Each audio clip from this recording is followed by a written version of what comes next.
ನವದಂಪತಿ ಸೂರಜ್ ಗಾನವಿ ಆತ್ಮಹತ್ಯೆ ಪ್ರಕರಣದ ವಿಚಾರಕ್ಕೆ ಸಂಬಂಧಪಟ್ಟಂತೆ ಈಗ ಗಾನವಿ ಕುಟುಂಬಸ್ಥರು 7 ಜನರ ವಿರುದ್ಧ ಎಫ್ಐಆರ್ ದಾಖಲಾಗಿರುವಂತಹ ಒಂದು ಮಾಹಿತಿ ಲಭ್ಯ ಆಗ್ತಾ ಇದೆ. ಗಾನವಿ ಕುಟುಂಬದ 8 ಮಂದಿಯ ವಿರುದ್ಧ ಎಫ್ಐಆರ್ ಆಗಿದೆ. ಸೂರಜ್ ಕುಟುಂಬಸ್ಥರ ದೂರಿನ ಅನ್ವಯ ಈ ಎಫ್ಐಆರ್ ಆಗಿರುವಂತದ್ದು. ರಾಧಾ, ಮಹಾದೇವ್, ಅಭಿಷೇಕ್, ಅಭಿಲಾಷ್, ರುಕ್ಮಿಣಿ, ಶಶಿಕುಮಾರ್, ಗಗನ್, ಬಾಬು, ಕಾರ್ತಿಕ್ ಮೇಲೆ ಎಫ್ಐಆರ್ ಆಗಿರೋದು. ವಿದ್ಯಾರಣ್ಯಪುರ ಠಾಣೆಯಲ್ಲಿ ಸಂಜಯ್ ದೂರನ್ನ ನೀಡಿದ್ರು. ಈ ಸಂದರ್ಭದಲ್ಲಿ ಈ ದೂರಿನಲ್ಲಿ ಹಲವು ವಿಚಾರಗಳನ್ನು ಅವರು ಪ್ರಸ್ತಾಪ ಮಾಡಿದ್ದಾರೆ. ಗಾನವಿ ಕುಟುಂಬ ವರದಕ್ಷಿಣೆಯ ಕಿರುಕುಳ ಆರೋಪವನ್ನು ಏನ್ ಮಾಡಿದೆ, ಅದು ಸುಳ್ಳು ಆರೋಪದಿಂದ ನೊಂದು ಸೂರಜ್ ಆತ್ಮಹತ್ಯೆಯನ್ನ ಮಾಡಿಕೊಂಡಿದ್ದಾನೆ ಅಂತ ಇವರು ದೂರಿನಲ್ಲಿ ಬರೆದಿದ್ದಾರೆ.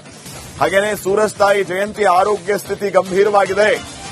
ಇವರು ಸುಳ್ಳು ಆರೋಪಗಳನ್ನ ಮಾಡಿದ್ದರಿಂದ ನೊಂದು ಅವರು ಆತ್ಮಹತ್ಯೆಗೆ ಶರಣಾಗಿದ್ದಾರೆ ಅನ್ನುವಂತಹ ವಿಚಾರವನ್ನ ದೂರಿನಲ್ಲಿ ದಾಖಲಿಸಿ ಇವರೆಲ್ಲರ ವಿರುದ್ಧ ಕಂಪ್ಲೇಂಟ್ ಅನ್ನ ಕೊಟ್ಟಿದ್ರು. ಗಾನವಿ ಕುಟುಂಬದ 8 ಮಂದಿಯ ವಿರುದ್ಧ ಈಗ ಇವರು ಕೊಟ್ಟ ಕಂಪ್ಲೇಂಟ್ ಅನ್ವಯ ಎಫ್ಐಆರ್ ಆಗಿದೆ.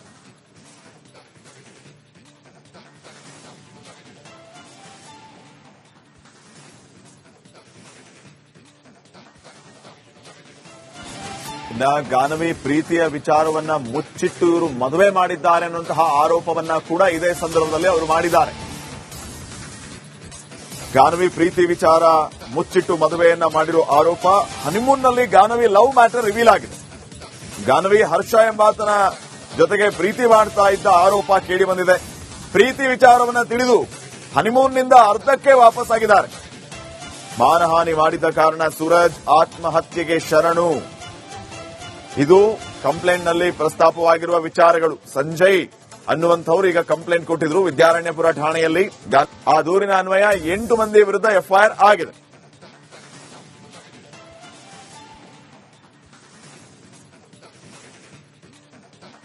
ಇನ್ನಷ್ಟು ಅಪ್ಡೇಟ್ಸ್ ಅನ್ನ ಕೊಡ್ತಾರೆ ಪ್ರತಿನಿಧಿ ಅರವಿಂದ್. ಈಗ ನೇರ ಸಂಪರ್ಕದಲ್ಲಿ ಜಾಯ್ನ್ ಆಗಿದ್ದಾರೆ. ಅರವಿಂದ್, ಎಫ್ಐಆರ್ ನಲ್ಲಿ ಯಾವೆಲ್ಲ ವಿಚಾರಗಳನ್ನು ಉಲ್ಲೇಖ ಮಾಡಿ ಎಫ್ಐಆರ್ ಮಾಡಲಾಗಿದೆ? ಗಾನವಿ ಕುಟುಂಬಸ್ಥರ ವಿರುದ್ಧ ಎಫ್ಐಆರ್ ಆಗಿರುವಂತದ್ದು. ಈಗ ಗಾನವಿ ಕುಟುಂಬಸ್ಥರು ಈ ಬಗ್ಗೆ ಏನ್ ಹೇಳ್ತಾರೆ, ಏನೆಲ್ಲ ಅಪ್ಡೇಟ್ಸ್ ಕೊಡ್ತೀರಿ?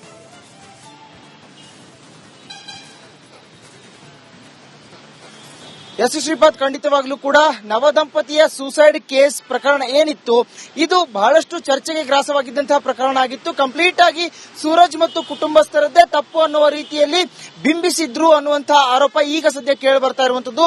ಈಗ ಸೂರಜ್ ಅವರ ಕುಟುಂಬಸ್ಥರು ಗಾನವಿ ಅವರ ಕುಟುಂಬಸ್ಥರ ವಿರುದ್ಧ ಕಂಪ್ಲೇಂಟ್ ಕೊಟ್ಟಿರುವಂತದ್ದು ವಿದ್ಯಾರಣ್ಯಪುರ ಪೊಲೀಸ್ ಠಾಣಾ ವ್ಯಾಪ್ತಿಯಲ್ಲಿ. ಈಗ ಅದು ಎಫ್ಐಆರ್ ಕೂಡ ಆಗಿದೆ. ಸುಮಾರು 8 ಜನರ ವಿರುದ್ಧ ಈಗಾಗಲೇ ಎಫ್ಐಆರ್ ಕೂಡ ದಾಖಲಾಗಿರುವಂತದ್ದು. ಪ್ರಮುಖವಾಗಿ ಎಫ್ಐಆರ್ ನಲ್ಲಿ ಹಲವು ಅಂಶಗಳ ಉಲ್ಲೇಖವನ್ನು ಅವರು ಮಾಡಿದ್ದಾರೆ. ಅಂದ್ರೆ ಸೂರಜ್ ಮತ್ತು ಗಾನವಿಯ ಮದುವೆ ಆಗುತ್ತೆ.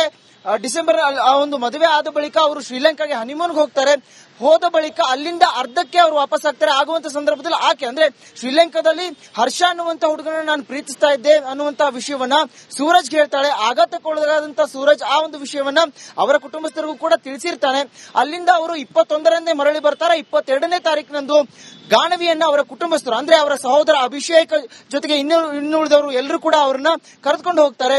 ಮತ್ತೆ ಒಂದು ವಾರದ ಬಳಿಕ ಆಕೆಯನ್ನ ತಂದು ನಿಮ್ಮ ಮನೆಗೆ ಬಿಡ್ತೀವಿ ಅಂತ ಹೇಳಿದಂತಹ ಆ ಕುಟುಂಬಸ್ಥರು ಅದಾದ ಬಳಿಕ ಆಕೆ 24ರಂದು ಆತ್ಮಹತ್ಯೆ ಮಾಡಿಕೊಂಡಿದ್ದಾರೆ. ಜೊತೆಗೆ ಆಕೆ ಆರೋಪ ಮಾಡಿರುವಂತದ್ದು ಸೂರಜ್ ನಪುಂಸಕ. ಮತ್ತೊಂದು ಭಾಗದಲ್ಲಿ ಸೂರಜ್ ಅವರ ತಾಯಿ ಜಯಂತಿ ಅವರು ವರದಕ್ಷಿಣೆಗಾಗಿ ಕಿರುಕುಳವನ್ನು ಕೊಡ್ತಾ ಇದ್ದಾರೆ ಅನ್ನುವಂಥದ್ದನ್ನ ಆಕೆ ಹೇಳಿದ್ಲು ಅನ್ನುವಂತಹ ಹಂತದಲ್ಲಿ ಎಫ್ಐಆರ್ ಕೂಡ ಮಾಡಿಸಿರ್ತಾರೆ. ಸೂರಜ್ ಹಾಗೆ ಜಯಂತಿ ಈ ಒಂದು ವಿಷಯವನ್ನು ಕೇಳಿ ಆಘಾತಕ್ಕೊಳಗಾಗಿ ಸೋಲೆಗಾವ್ನಲ್ಲಿ ಆತ್ಮಹತ್ಯೆಗೆ ಯತ್ನಿಸುತ್ತಾರೆ. ಸದ್ಯ ಈಗ ಸೂರಜ್ ಅವರ ತಾಯಿ ಕೂಡ ಚಿಂತಾಜನಕ ಸ್ಥಿತಿಯಲ್ಲಿರುವಂತದ್ದು. ಅವ್ರಿಗೂ ಕೂಡ ಚಿಕಿತ್ಸೆ ಮುಂದುವರಿತಾ ಇದೆ ಒಂದು ಭಾಗದಲ್ಲಾದ್ರೆ, ಮತ್ತೊಂದು ಭಾಗದಲ್ಲಿ ಸೂರಜ್ ಪ್ರಾಣ ಕೂಡ ಹೋಗಿರುವಂತದ್ದು. ಆತ ಇದೇ ಒಂದು ವಿಷಯಕ್ಕೆ ತನ್ನ ಮಾನಹಾನಿಯಾಗಿದೆ ಅನ್ನುವಂತ ವಿಷಯಕ್ಕೆ ಆತ ಆತ್ಮಹತ್ಯೆ ಮಾಡಿಕೊಂಡಿರುವಂತದ್ದು. ಆತನ ಸಾವು ಕೂಡ ಆಗಿರುವಂತದ್ದು ಒಂದು ಭಾಗದಲ್ಲಾದ್ರೆ. ಈ ರೀತಿಯಾಗಿ ಒಂದು ಡೈವರ್ಟೇಷನ್ಗಳು ಈ ಒಂದು ಕೇಸ್ನಲ್ಲಿ ಕಂಡು ಬಂದಿದ್ದು. ಸದ್ಯ ಈಗ ಆ ನಿಟ್ಟಿನಲ್ಲಿ ಈ ಹಿಂದೆ ಏನಾದ್ರೂ ಹರ್ಷ ಅನ್ನುವಂತಹ ಯುವಕರನ್ನ ಗಾನವಿ ಪ್ರೀತಿ ಮಾಡಿದ್ಲ, ಲವ್ ಸ್ಟೋರಿ ಇತ್ತ ಅನ್ನುವ ಬಗ್ಗೆ ತನಿಖೆ ಕೂಡ ನಡೀತಾ ಇರುವಂತದ್ದು. ಆ ಒಂದು ಹಂತದಲ್ಲಿ ಈಗಾಗಲೇ ವಿದ್ಯಾರಣ್ಯಪುರ ಪೊಲೀಸ್ ಠಾಣಾ ವ್ಯಾಪ್ತಿಯಲ್ಲಿ ಸುಮಾರು 8 ಜನರ ವಿರುದ್ಧ ಎಫ್ಐಆರ್ ಕೂಡ ದಾಖಲಾಗಿದೆ. ಒಂದು ಕಡೆ ಈ ಒಂದು ಪ್ರಕರಣವನ್ನ ರಾಮಮೂರ್ತಿ ನಗರ ಪೊಲೀಸರು, ವಿದ್ಯಾರಣ್ಯಪುರ ಪೊಲೀಸರು ಹಾಗೆ ಅಲ್ಲಿ ಅಂದ್ರೆ ಜಯಂತಿಯವರು ಆತ್ಮಹತ್ಯೆಗೆ ಯತ್ನ ಮಾಡಿರುವಂತಹ ಸೋನೆಗಾಂವ್ ಠಾಣಾ ವ್ಯಾಪ್ತಿಯಲ್ಲಿನ ಸಿಬ್ಬಂದಿಗಳು ಅವರು ಕೂಡ ಈ ಒಂದು ಕೇಸ್ಗೆ ಸಂಬಂಧಪಟ್ಟಂತೆ ತನಿಖೆಯನ್ನ ಮಾಡ್ತಾ ಇರುವಂತದ್ದು. ಒಟ್ಟಾರೆಯಾಗಿ ಗಾನವಿ ಏನಾದ್ರೂ ಲೆಟರ್ ನಲ್ಲಿ ಅಥವಾ ಡೆತ್ ನೋಟ್ ಅಲ್ಲಿ ಅಥವಾ ಯಾವ್ದಾದ್ರು ವಾಟ್ಸ್ಆಪ್ ಚಾಟ್ ಗಳಲ್ಲಿ ಆಕೆಯ ಲವ್ ಸ್ಟೋರಿ ಬಗೆಗೆ ಹೇಳಿದ್ಲ, ಜೊತೆಗೆ ಈ ಮದುವೆಯನ್ನ ಒತ್ತಾಯ ಪೂರ್ವಕವಾಗಿ ಮಾಡಿದ್ದಾರೆ ಅನ್ನುವಂಥದ್ದನ್ನ ಏನಾದ್ರೂ ತಿಳಿಸಿದ್ಲ ಅನ್ನೋ ಬಗೆಗೆ ತನಿಖೆ ಕೂಡ ಮುಂದುವರೆದಿದೆ. Shripad. Okay, thank you Arvind. ನವದಂಪತಿ ಸೂರಜ್ ಗಾನವಿ ಆತ್ಮಹತ್ಯೆ ಪ್ರಕರಣದ ವಿಚಾರಕ್ಕೆ ಸಂಬಂಧಪಟ್ಟಂತೆ ಈಗ ಗಾನವಿ ಕುಟುಂಬಸ್ಥರು 7 ಜನರ ವಿರುದ್ಧ ಎಫ್ಐಆರ್ ದಾಖಲಾಗಿರುವಂತಹ ಒಂದು ಮಾಹಿತಿ ಲಭ್ಯ ಆಗ್ತಾ ಇದೆ. ಗಾನವಿ ಕುಟುಂಬದ 8 ಮಂದಿಯ ವಿರುದ್ಧ ಎಫ್ಐಆರ್ ಆಗಿದೆ. ಸೂರಜ್ ಕುಟುಂಬಸ್ಥರ ದೂರಿನ ಅನ್ವಯ ಈ ಎಫ್ಐಆರ್ ಆಗಿರುವಂತದ್ದು. ರಾಧಾ, ಮಹಾದೇವ್, ಅಭಿಷೇಕ್, ಅಭಿಲಾಷ್, ರುಕ್ಮಿಣಿ, ಶಶಿಕುಮಾರ್, ಗಗನ್, ಬಾಬು, ಕಾರ್ತಿಕ್ ಮೇಲೆ ಎಫ್ಐಆರ್ ಆಗಿರೋದು. ವಿದ್ಯಾರಣ್ಯಪುರ ಠಾಣೆಯಲ್ಲಿ ಸಂಜಯ್ ದೂರನ್ನು ನೀಡಿದ್ರು. ಈ ಸಂದರ್ಭದಲ್ಲಿ ಈ ದೂರಿನಲ್ಲಿ ಹಲವು ವಿಚಾರಗಳನ್ನು ಅವರು ಪ್ರಸ್ತಾಪ ಮಾಡಿದ್ದಾರೆ. ಗಾನವಿ ಕುಟುಂಬ ವರದಕ್ಷಿಣೆಯ ಕಿರುಕುಳ ಆರೋಪವನ್ನು ಏನು ಮಾಡಿದೆ ಅದು ಸುಳ್ಳು ಆರೋಪದಿಂದ ನೊಂದು ಸೂರಜ್ ಆತ್ಮಹತ್ಯೆಯನ್ನ ಮಾಡಿಕೊಂಡಿದ್ದಾನೆ ಅಂತ ಇವರು ದೂರಿನಲ್ಲಿ ಬರೆದಿದ್ದಾರೆ. ಹಾಗೇನೆ ಸೂರಜ್ ತಾಯಿ ಜಯಂತಿ ಆರೋಗ್ಯ ಸ್ಥಿತಿ ಗಂಭೀರವಾಗಿದೆ. ಇವರು ಸುಳ್ಳು ಆರೋಪಗಳನ್ನ ಮಾಡಿದ್ದರಿಂದ ನೊಂದು ಅವರು ಆತ್ಮಹತ್ಯೆಗೆ ಶರಣಾಗಿದ್ದಾರೆ ಅನ್ನುವಂತಹ ವಿಚಾರವನ್ನ ದೂರಿನಲ್ಲಿ ದಾಖಲಿಸಿ ಇವರೆಲ್ಲರ ವಿರುದ್ಧ ಕಂಪ್ಲೇಂಟ್ ಅನ್ನ ಕೊಟ್ಟಿದ್ರು. ಗಾನವಿ ಕುಟುಂಬದ 8 ಮಂದಿಯ ವಿರುದ್ಧ ಈಗ ಇವರು ಕೊಟ್ಟ ಕಂಪ್ಲೇಂಟ್ ಅನ್ವಯ ಎಫ್ಐಆರ್ ಆಗಿದೆ.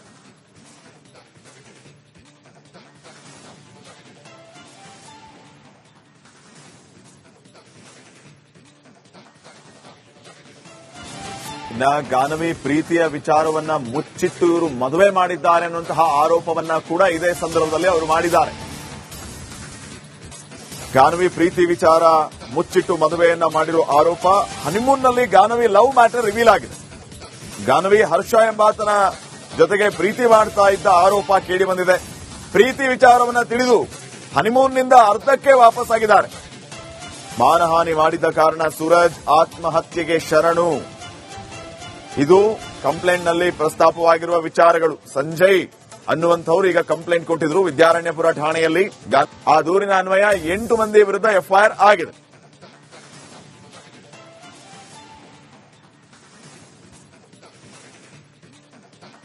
ಇನ್ನಷ್ಟು ಅಪ್ಡೇಟ್ಸ್ ಅನ್ನ ಕೊಡ್ತಾರೆ ಪ್ರತಿನಿಧಿ ಅರವಿಂದ್. ಈಗ ನೇರ ಸಂಪರ್ಕದಲ್ಲಿ ಜಾಯ್ನ್ ಆಗಿದ್ದಾರೆ. ಅರವಿಂದ್, ಎಫ್ಐಆರ್ ನಲ್ಲಿ ಯಾವೆಲ್ಲ ವಿಚಾರಗಳನ್ನು ಉಲ್ಲೇಖ ಮಾಡಿ ಎಫ್ಐಆರ್ ಮಾಡಲಾಗಿದೆ? ಗಾನವಿ ಕುಟುಂಬಸ್ಥರ ವಿರುದ್ಧ ಎಫ್ಐಆರ್ ಆಗಿರುವಂತದ್ದು. ಈಗ ಗಾನವಿ ಕುಟುಂಬಸ್ಥರು ಈ ಬಗ್ಗೆ ಏನು ಹೇಳ್ತಾರೆ, ಏನೆಲ್ಲ ಅಪ್ಡೇಟ್ಸ್ ಕೊಡ್ತೀರಿ?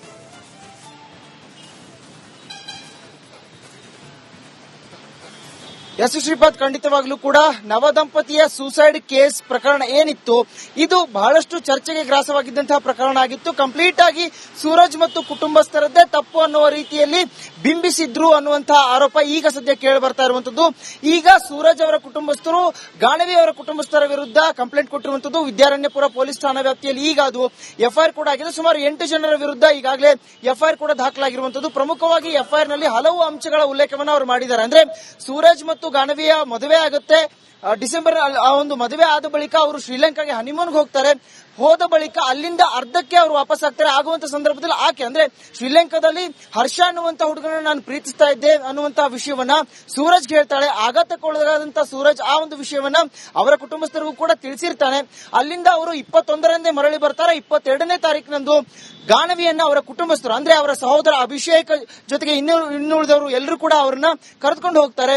ಮತ್ತೆ ಒಂದು ವಾರದ ಬಳಿಕ ಆಕೆಯನ್ನ ತಂದು ನಿಮ್ಮ ಮನೆಗೆ ಬಿಡ್ತೀವಿ ಅಂತ ಹೇಳಿದಂತಹ ಆ ಕುಟುಂಬಸ್ಥರು ಅದಾದ ಬಳಿಕ ಆಕೆ 24ರಂದು ಆತ್ಮಹತ್ಯೆ ಮಾಡಿಕೊಂಡಿದ್ದಾರೆ. ಜೊತೆಗೆ ಆಕೆ ಆರೋಪ ಮಾಡಿರುವಂತದ್ದು ಸೂರಜ್ ನಪುಂಸಕ. ಮತ್ತೊಂದು ಭಾಗದಲ್ಲಿ ಸೂರಜ್ ಅವರ ತಾಯಿ ಜಯಂತಿ ಅವರು ವರದಕ್ಷಿಣೆಗಾಗಿ ಕಿರುಕುಳವನ್ನು ಕೊಡ್ತಾ ಇದ್ದಾರೆ ಅನ್ನುವಂಥದ್ದನ್ನ ಆಕೆ ಹೇಳಿದ್ಲು ಅನ್ನುವಂತಹ ಹಂತದಲ್ಲಿ ಎಫ್ಐಆರ್ ಕೂಡ ಮಾಡಿಸಿರ್ತಾರೆ. ಸೂರಜ್ ಹಾಗೆ ಜಯಂತಿ ಈ ಒಂದು ವಿಷಯವನ್ನು ಕೇಳಿ ಆಘಾತಕ್ಕೊಳಗಾಗಿ ಸೋಲೆಗಾಂವ್ನಲ್ಲಿ ಆತ್ಮಹತ್ಯೆಗೆ ಯತ್ನಿಸುತ್ತಾರೆ. ಸದ್ಯ ಈಗ ಸೂರಜ್ ಅವರ ತಾಯಿ ಕೂಡ ಚಿಂತಾಜನಕ ಸ್ಥಿತಿಯಲ್ಲಿರುವಂತದ್ದು. ಅವ್ರಿಗೂ ಕೂಡ ಚಿಕಿತ್ಸೆ ಮುಂದುವರಿತಾ ಇದೆ ಒಂದು ಭಾಗದಲ್ಲಾದ್ರೆ, ಮತ್ತೊಂದು ಭಾಗದಲ್ಲಿ ಸೂರಜ್ ಪ್ರಾಣ ಕೂಡ ಹೋಗಿರುವಂತದ್ದು. ಆತ ಇದೇ ಒಂದು ವಿಷಯಕ್ಕೆ ತನ್ನ ಮಾನಹಾನಿಯಾಗಿದೆ ಅನ್ನುವಂಥ ವಿಷಯಕ್ಕೆ ಆತ ಆತ್ಮಹತ್ಯೆ ಮಾಡಿಕೊಂಡಿರುವಂತದ್ದು. ಆತನ ಸಾವು ಕೂಡ ಆಗಿರುವಂತದ್ದು ಒಂದು ಭಾಗದಲ್ಲಾದ್ರೆ. ಈ ರೀತಿಯಾಗಿ ಒಂದು ಡೈವರ್ಟೇಷನ್ಗಳು ಈ ಒಂದು ಕೇಸ್ನಲ್ಲಿ ಕಂಡು ಬಂದಿದ್ವು. ಸದ್ಯ ಈಗ ಆ ನಿಟ್ಟಿನಲ್ಲಿ ಈ ಹಿಂದೆ ಏನಾದ್ರೂ ಹರ್ಷ ಅನ್ನುವಂತ ಯುವಕರನ್ನ ಗಾನವಿ ಪ್ರೀತಿ ಮಾಡಿದ್ಲ, ಲವ್ ಸ್ಟೋರಿ ಇತ್ತ ಅನ್ನುವ ಬಗ್ಗೆ ತನಿಖೆ ಕೂಡ ನಡೀತಾ ಇರುವಂತದ್ದು. ಆ ಒಂದು ಹಂತದಲ್ಲಿ ಈಗಾಗಲೇ ವಿದ್ಯಾರಣ್ಯಪುರ ಪೊಲೀಸ್ ಠಾಣಾ ವ್ಯಾಪ್ತಿಯಲ್ಲಿ ಸುಮಾರು 8 ಜನರ ವಿರುದ್ಧ ಎಫ್ಐಆರ್ ಕೂಡ ದಾಖಲಾಗಿದೆ. ಒಂದು ಕಡೆ ಈ ಒಂದು ಪ್ರಕರಣವನ್ನ ರಾಮಮೂರ್ತಿ ನಗರ ಪೊಲೀಸರು, ವಿದ್ಯಾರಣ್ಯಪುರ ಪೊಲೀಸರು ಹಾಗೆ ಅಲ್ಲಿ ಅಂದ್ರೆ ಜಯಂತಿಯವರು ಆತ್ಮಹತ್ಯೆಗೆ ಯತ್ನ ಮಾಡಿರುವಂತಹ ಸೋನೆಗಾಂವ್ ಠಾಣಾ ವ್ಯಾಪ್ತಿಯಲ್ಲಿನ ಸಿಬ್ಬಂದಿಗಳು ಅವರು ಕೂಡ ಈ ಒಂದು ಕೇಸ್ಗೆ ಸಂಬಂಧಪಟ್ಟಂತೆ ತನಿಖೆಯನ್ನ ಮಾಡ್ತಾ ಇರುವಂತದ್ದು. ಒಟ್ಟಾರೆಯಾಗಿ ಗಾನವಿ ಏನಾದ್ರೂ ಲೆಟರ್ ನಲ್ಲಿ ಅಥವಾ ಡೆತ್ ನೋಟ್ ಅಲ್ಲಿ ಅಥವಾ ಯಾವ್ದಾದ್ರು ವಾಟ್ಸ್ಆಪ್ ಚಾಟ್ ಗಳಲ್ಲಿ ಆಕೆಯ ಲವ್ ಸ್ಟೋರಿ ಬಗೆಗೆ ಹೇಳಿದ್ಲ, ಜೊತೆಗೆ ಈ ಮದುವೆಯನ್ನ ಒತ್ತಾಯಪೂರ್ವಕವಾಗಿ ಮಾಡಿದ್ದಾರೆ ಅನ್ನುವಂಥದ್ದನ್ನ ಏನಾದ್ರೂ ತಿಳಿಸಿದ್ಲ ಅನ್ನೋ ಬಗೆಗೆ ತನಿಖೆ ಕೂಡ ಮುಂದುವರೆದಿದೆ. Shripad. Okay, thank you Arvind.